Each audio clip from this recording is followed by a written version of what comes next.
Okay, so essentially, if development's going to take place, probably we're going to have to escape primary product dependency.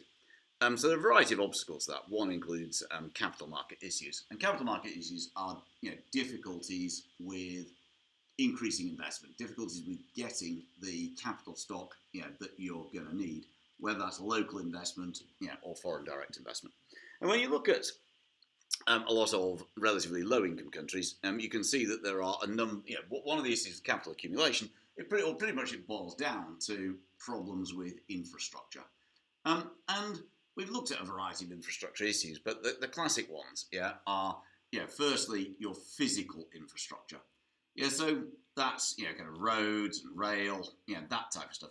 And we said that when we looked at World Bank report on sub-Saharan Africa, we saw that there were major problems in terms of all of these things, and the impact of it was that in sub-Saharan Africa, freight costs, so the cost of moving something a kilometre, they were two times the global average, because the road infrastructure, the rail infrastructure was weak. In Haiti, it was they only managed to export 10%, say, of their mango crop, simply because the roads were so weak, so poor, that the stuff got damaged, and it just wasn't cost effective to actually sell it. So one is physical infrastructure. Two, we also looked at issues with power in parts of sub-Saharan Africa. Well, I mean, it's not just there, but secondly, there are issues with power infrastructure. And the case study we looked at, again, was a World Bank report on sub-Saharan Africa. And it said that, essentially, your electricity generation capacity is very small. And as a result, the power grid gets overstressed. A lot of it's hydroelectric power based, and what that then means is that in the dry season, you've got problems. And that leads to power outages. And it was saying that basically most businesses face power outages on average on about 50 days a year. And obviously what that's doing is it's interfering with your ability to do business, to deliver on time. It means that you have to have backup generators.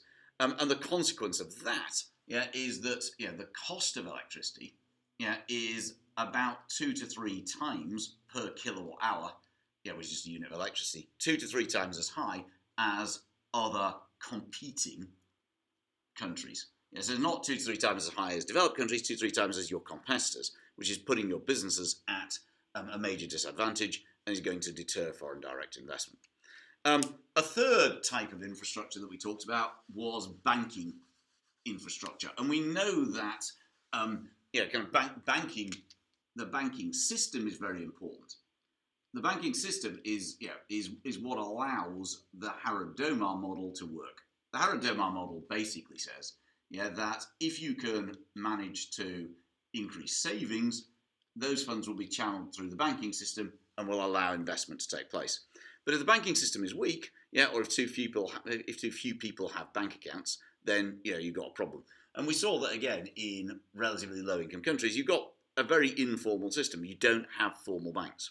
People save money at home, and therefore it can't be reinvested.